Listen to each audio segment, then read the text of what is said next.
Connecte-toi à Jésus, car il est le Dieu qui ne faillit jamais. Bonjour ou bonsoir selon l'heure à laquelle vous me suivrez. Je suis Joanie Mando, épouse et mère de 2 enfants.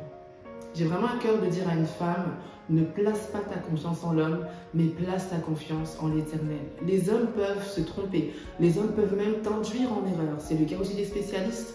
J'ai un profond respect pour les médecins, mes parents eux-mêmes sont médecins, mais malgré leur doctorat, malgré leurs connaissances, malgré leur science, ils restent limités. Mais Dieu, lui, est le Dieu illimité, le Dieu qui connaît toutes choses, car rien n'est caché devant sa face. Il se trouve qu'il y a un mois, au début du mois d'octobre 2023, j'ai été assez secouée dans ma santé. Je suis passée par un temps où je ressentais des douleurs dorsales et abdominales que je ne savais pas expliquer. Et au début, elles étaient bénignes et au fil du temps, elles sont devenues de plus en plus intenses au point où j'ai dû être alitée, je ne m'alimentais plus, je ne buvais plus, je ne parlais plus, je ne pouvais plus prendre soin de mes enfants ni même de ma maison. Et il se trouve que lorsqu'on m'a donné de la morphine pour calmer ces douleurs, eh bien, c'était juste inefficace. Mais repartons un petit peu en arrière. Lorsque j'ai commencé à ressentir ces douleurs, je suis allée consulter un médecin généraliste qui m'a auscultée et qui a posé un diagnostic qui s'est avéré être faux. Et puis, du coup, j'ai reçu un traitement qui n'a pas du tout été efficace. Puisque mes douleurs n'étaient pas soulagées dans les jours qui ont suivi, j'ai été aux urgences et là, le même scénario s'est reproduit, c'est-à-dire qu'on m'a posé un diagnostic qui n'était pas non plus le bon et on m'a administré un traitement qui s'est révélé être aussi inefficace. Et le 18 octobre 2023, alors que j'étais allongée, souffrant au moindre mouvement, c'est alors que j'entends l'Esprit de Dieu me dire « péritonite ». Waouh! Dis seulement un seul mot et je serai guérie. Matthieu 8, verset 8. C'est vraiment cette parole-là que j'ai expérimentée. Alors que jusqu'à présent, je n'avais pas eu de diagnostic, le Saint-Esprit lui-même m'a révélé ce dont je souffrais. Et cette parole-là m'a justement poussée vers ma guérison.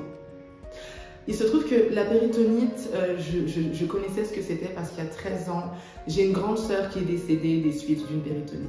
Alors je savais que je devais vraiment prendre cette parole au sérieux, que je ne devais pas tarder plus longtemps à la maison et que je devais vraiment faire en sorte d'aller à l'hôpital pour ne pas que les choses deviennent plus graves. Donc j'ai demandé à mon mari, j'ai envoyé un message à mon mari pour lui demander que dès son retour, il puisse m'accompagner à l'hôpital. Et une fois à l'hôpital, voyant ma souffrance, eh bien, des examens plus poussés ont été faits. Je suis passée par une échographie, par un scanner. Et dans la nuit, un médecin est revenu vers moi pour confirmer la parole que l'Esprit de Dieu m'avait donnée. Effectivement, j'étais en train de faire une péritonite.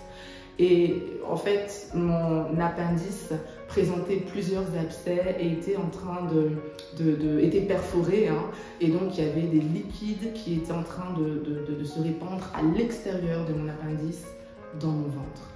Et donc, vous comprenez que, étant assez grave, je devais être opérée d'urgence. En tout cas, c'est ce que mon médecin m'a dit à ce moment-là.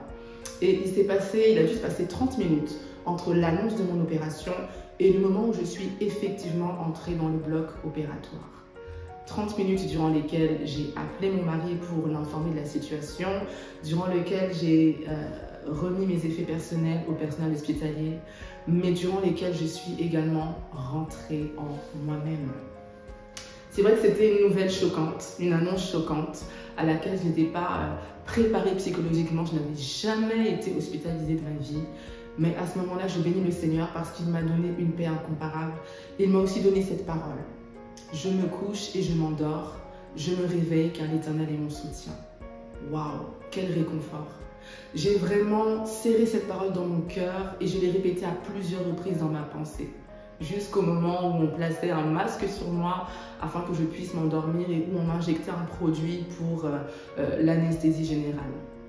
Et je savais, lorsque je m'endormais, que Dieu était derrière sa parole pour l'accomplir et que je pouvais lui faire une confiance totale parce qu'il est le Dieu infaillible.